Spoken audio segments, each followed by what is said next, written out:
Hello guys, welcome back to my channel. This is Isha और आज हम देखेंगे 2020 में रिलीज हुई एक कोरियन थ्रिलर फिल्म जिसका नाम है एवरीवन इज देयर। तो अब चलिए कहानी की शुरुआत करते हैं। कहानी की शुरुआत में एक टीनेज गर्ल लीसा दिखाई जाती है और मूवी के ओपनिंग सीन में वो एक घने जंगल में भाग रही होती है। उसके कपड़े फटे हुए थे और उसका पूरा फेस इंजरीज से कवर था। अचानक वो किसी चीज से टकराकर नीचे गिर जाती है। वो किसी से मदद भी मांग रही थी और इसी बीच वो बेहोश हो जाती है। अगले सीन में लीसा हॉस्पिटल में दिखाई जाती है और उसकी इंजरीज दिन के वक्त साफ दिखाई दे रही थी। किसी ने उसे जंगल में बेहोशी की हालत में देखा और उसे हॉस्पिटल ले आया था। वहीं बाहर दो पुलिस ऑफिसर पिछली हुई बुलिंग रिपोर्ट से इस केस को जोड़ रहे थे। वे ऑफिसर श्योर थे कि लीसा भी अपने स्कूल के बच्चों द्वारा बुली हुई है, पर इस केस के नतीजे पर पहुंचने से पहले उन्हें लीसा से स्टेटमेंट लेना होगा। वे लीसा के पेरेंट्स को कांटेक्ट करने का ट्राई करते हैं, पर पता चलता है कि लीसा की मदर कुछ सालों पहले मर चुकी थी और उसके फादर फॉरेन कंट्री में थे और उन्हें अपनी डॉटर की बिल्कुल भी परवाह नहीं थी। और जब लीसा को होश आता है तो डिटेक्टिव मिस्टर किम उससे अपना इंट्रोडक्शन देते हैं। वो लीसा से कल हुए इंसिडेंट को लेकर सवाल जवाब करते हैं, बट लीसा इस इंटेरोगेशन के दौरान बिल्कुल चुप रहती है। तभी हॉस्पिटल में लीसा की होम टीचर मिस ली आ जाती है और आते ही वो ऑफिसर से बहस करने लगती है कि वो लीसा को थोड़ा आराम करने दे। और यहाँ मिस ली के इंटेंशन क्लियर नजर आ रहे थे कि वो लीसा को सच बताने से रोक रही थी। तभी मिस्टर किम नोटिस करते हैं कि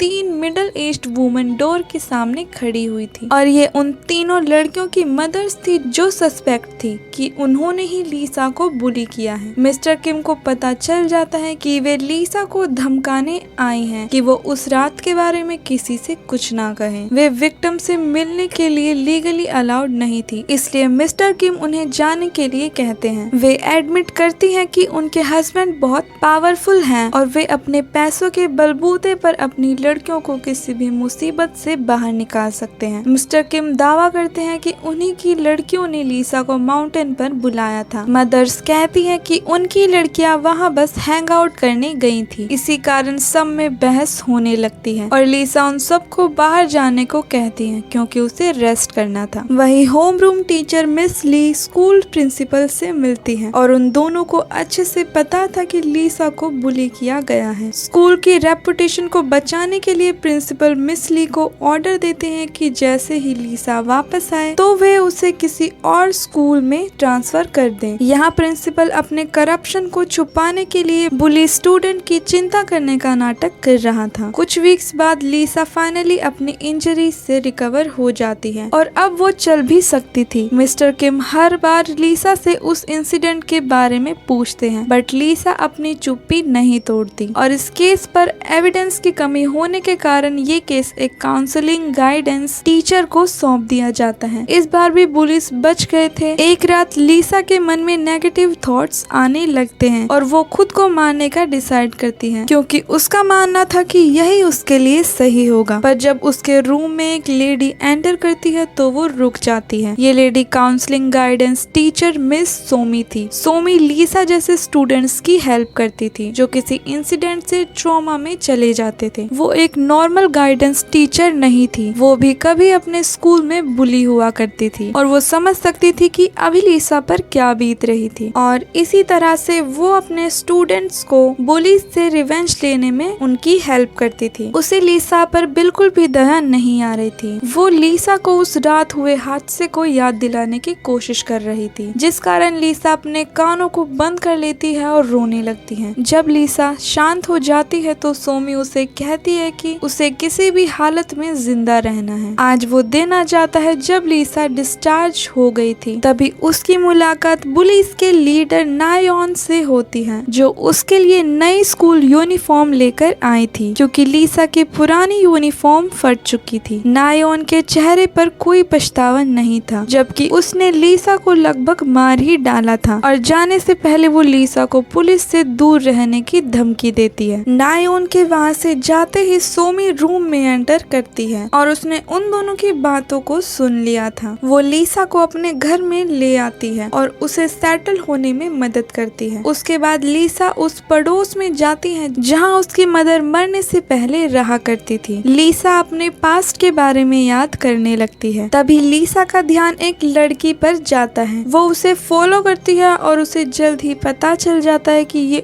और कोई नहीं बल्कि उसकी ट्विन सिस्टर जेनी है। लीसा उससे बात करने की कोशिश करती है लेकिन जेनी वहाँ से चली जाती है और यहाँ रिवील होता है कि उनके पैदा होने के बाद उनके पेरेंट्स ने डिवोर्स ले लिया था। कपल के रिलेशन अच्छा नहीं था और उनके फादर भी अपनी लड़कियों से कोई रिश्ता नहीं रखना चाहते थे। पर जब उनकी मॉम की फाइनेंशियल कंडीशन ठीक नहीं थी तो वो लीसा को उसके फादर के पास छोड़ गई और जेनी के साथ रहने लगी। दोनों बहनें उस इंसिडेंट के बाद एक दूसरे से नहीं मिली। तब से लीसा अपने फादर के साथ रहने लगी पर उसके फादर उसे सिर्फ खुद पर एक बोझ समझते थे। अगले दिन सोमी जेनी को स्टोर तक फॉलो करती है जहां वो नोटिस करती है कि जेनी ने शॉप का सामान चुराया है। वो बाहर आकर उसे रोकती है और लीसा की मदद करने को कहती है। सोमी जेनी को बताती है कि उसकी बहन लीसा को हमेशा दूसरे स्टूडेंट्स बुली करते हैं और उससे मारपीट भी करते हैं। जेनी सोमी की बातों में जरा भी इंटरेस्टेड नहीं थी और वो उसे कहती है कि अगर वो इस काम के बदले उसे पैसे देगी तो वो जरूर लीसा की मदद करेगी। उसी रात वे तीनों सोमी के घर पर मिलते हैं। सोमी सजेस्ट करती है कि उनके प्लान को पूरा करने के लिए उन्हें कुछ वीक्स तक साथ रहना पड़ेगा। जेनी पहले तो नहीं मानती पर बाद में वो फाइनली मान जाती है और तब जेनी को बताया जाता है कि उसे लीसा के बदले स्कूल जाकर बुलिस को सबक सिखाना होगा। बट जेनी काफी सालों पहले ही स्कूल छोड़ चुकी थी। वो कहती है कि कितने भी पैसे हों पर वो वापस स्कूल नहीं जाएगी। वो लीसा की मदद करने से मना कर देती है और अपार्टमेंट से बाहर आ जाती है। कुछ मिनट्स बाद उसके ग्रुप चैट में एक वीडियो रिसीव होती है। ये वीडियो लीसा का था और एक गर्ल्स का ग्रुप उसे बुली कर रहा था। वे उसके कपड़े फाड़ रही थी और उसे जमीन पर गिराकर लगातार उसे मार रही थी और पूरी वीडियो एक अजीब सी हंसी से भरी हुई थी। ये सब देखकर लीसा को बहुत गुस्सा आता है और वो वापस अपार्टमेंट में आकर लीसा को डरपोक कहती है और उसे वीडियो दिखाने लगती है। ये वीडियो देखकर लीसा को उस रात हुए इंसिडेंट की याद आने लगती है जिस कारण लीसा फ्रस्ट्रेटेड हो जाती है। अपनी बहन की इस कंडीशन को देखकर जेनी को बहुत बुरा लगता है और अगले दिन जेनी लीसा के बदले स्कूल चली जाती है। उसके क्लासमेट अचानक से चेंज हुए उसके बर्ताव को नोटिस करते हैं पर कोई उस पर ज्यादा ध्यान नहीं देता। जल्द ही क्लासरूम में बुलिस का ग्रुप एंटर करता है। बुलिस लीडर नायोन जेनी के टेबल पर आकर बैठ जाती है और उसे परेशान करने लगती है। नायोन की हंसी सुनकर उससे रियलाइज्ड हो जाता है कि नायोन ही वही लड़की है जिसने वीडियो शूट किया था और जिसकी वजह से दूसरे स्टूडेंट्स ने लीसा को परेशान करना स्टार्ट कर दिया था। जेनी गुस्से से भर जाती है और वो नायोन को एक ही थप्पड़ में नीचे गिरा देती है। फिर जेनी उसके बालों को पकड़कर उसे फिर से हंसने को कहती है और जेनी इसी हालत में नायोन का वीडियो शूट कर लेती है। नायोन के फ्रेंड्स भी उसकी मदद नहीं कर पा रहे थे। तभी मिस ली क्लासरूम में आकर उन्हें रोकती है। वे उन दोनों को प्राइवेट रूम में ले जाती है और उन्हें समझाने की कोशिश करने लगती है पर जेनी उनकी इंसल्ट करती है। जब जेनी और मिस ली अकेले होते हैं तो जेनी एक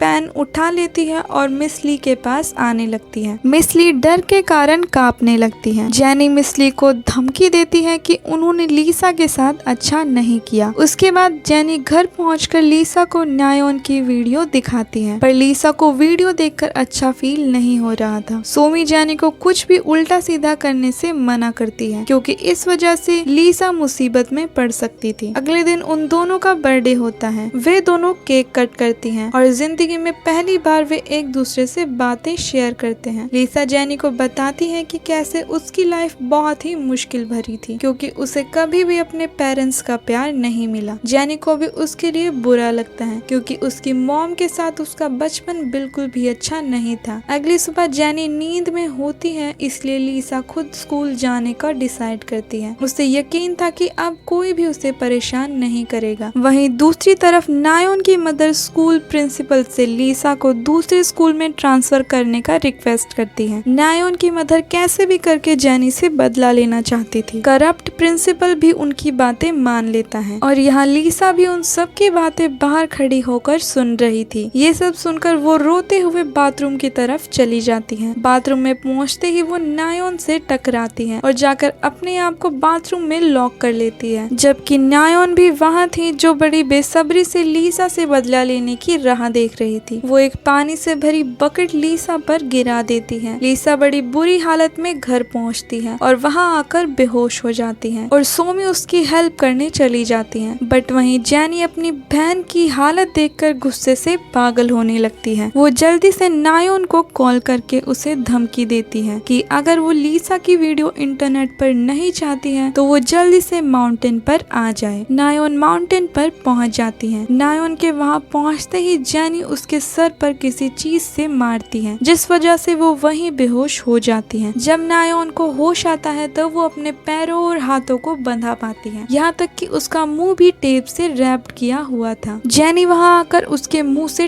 टेप हटा देती है और जबरदस्ती उसे पानी पिलाने लगती है। फिर जेनी एक दूसरी बोतल लाती है जिसके अंदर पानी नहीं बल्कि एसिड था। नायोन रोने लगती है और उसे तड़पता देखकर जेनी को बहुत मजा आ रहा था। जेनी उसके फेस के बिल्कुल पास ही एसिड गिराने लगती है। नायोन बहुत बुरी तरह से डर जाती है, पर जेनी उसे प्रॉमिस करती है कि वो उसकी जान नहीं लेगी और अब नायोन मुश्किल से ही सांस ले पा रही थी। जेनी नायोन के पैरों को खोल देती है और उससे भागने को बोलती है। नायोन को मौका मिलते ही वो भागने लगती है, पर कुछ ही देर में वो बेहोश होकर गिर जाती है। इसी बीच लीसा भी वहाँ आ जाती है और नायोन के हाथों को खोलने लगती है। सोमी भी लीसा का पीछा करते हुए वहाँ आ पहुँची थी। वो नायोन की हालत देखकर शॉक्ड हो जाती है और जेनी को डांटने लगती है। सोमी जल्दी एम्बुलेंस को कॉल कर देती है। अगले सीन में पुलिस जेनी से पूछताछ कर रही थी, पर किसी ने भी उसे नायोन के साथ नहीं देखा था, तो वो सिर्फ पुलिस की नजरों में एक सस्पेक्ट थी। तभी सोमी आकर पुलिस से जेनी को छोड़ने के लिए कहती है। बाहर आते ही जेनी कहती है कि उसे कोई भी पछतावा नहीं है और अगर उसे मौका मिला तो वो फिर से नायोन को परेशान करेगी। सोमी उसे बहुत डिसअपॉइंट होती है और उसे वहीं छोड़कर घर चली जाती है और तभी नायोन की मदर जेनी पर अटैक करती है। जेनी उस लेडी का मजाक उड़ाती है और उससे अपनी बेटी की तरह हंसने के लिए कहती है, जबकि वो ये भी कहती है कि उसने जो किया वो सिर्फ पे बैक था। और तब ऑफिसर को रियलाइज हो जाता है कि जेनी ही कल्प्रिट है। जब मिस्टर किम जेनी को लीसा का नाम लेकर पुकारते हैं तो जेनी जवाब देती है कि लीसा इस वक्त घर पर है। बाद में मिस्टर किम उनके फेलो ऑफिसर के साथ लीसा के घर की तरफ जाने लगते हैं। अभी भी मिस्टर किम जेनी के थॉट्स अपने दिमाग से नहीं निकाल पा रहे थे। मिस्टर किम लीसा के घर पहुंच जाते हैं और वहां घर बिल्कुल खाली पड़ा था। तभी उन्हें हॉस्पिटल से कॉल आता है कि नायोन को अब होश आ चुका है। नायोन बड़बड़ा रही थी कि जब उस पर अटैक हुआ तो कोई और भी वहाँ था। तभी हमें फ्लैशबैक दिखाया जाता है जब नायोन बेहोशी की हालत में थी, तो जेनी उस समय बिल्कुल अकेली थी और यहाँ जाकर रिवील होता है कि जेनी, लीसा और सोमी सेम पर्सन है। जब भी लीसा सोमी से बातें कर रही होती थी, पर रियलिटी में वो हमेशा अपने आप से ही बातें करती थी और उसकी कोई ट्विन सिस्टर नहीं थी। बुली होने के बाद से वो बहुत अकेली पड़ गई थी। इसी अकेलेपन में फंस जाने से वो ऐसे इंसान के बारे में सोचने लगी जो उसकी केयर करे और जल्द ही उसकी फैंटेसी जुनून में बदलने लगी। फिर उसने अपने दिमाग में कई मल्टीपल पर्सनालिटी डेवलप कर ली। पर यहाँ सोमी एक एक्चुअल पर्सन थी जो गाइडेंस ऑफिसर थी और वही लीसा की मदद कर सकती थी, बट वो कभी भी लीसा से मिलने हॉस्पिटल नहीं आई। लीसा सिर्फ अपने अकेलेपन के चलते उसे इमेजिन करने लगी थी। कोर्ट को भी पता चल जाता है कि एक्चुअल में लीसा के साथ क्या दिक्कत है। इसी कारण लीसा को थेरेपी लेनी पड़ती है। वो स्कूल छोड़ देती है और अपनी मेंटल हेल्थ पर फोकस करना शुरू कर देती है। हम एक क्लिप देख पाते हैं जहां लीसा थेरेपिस्ट से अपने पास्ट ट्रॉमा के बारे में बात कर रही होती है। हालांकि वो अब अपने पास्ट ट्रॉमा से उभर चुकी थी। लास्ट सीन में रियल सोमी लीसा को एयरपोर्ट तक छोड़ने आती है और अब लीसा किसी दूसरी कंट्री में जाकर अब अपनी नई जिंदगी शुरू करना चाहती थी। गाइस, स्टोरी यहीं खत्म हो जाती है और आपको ये मूवी कैसी लगी write down in the comment section. तो अब मिलते हैं अगली वीडियो में, तब तक के लिए just wait and take care.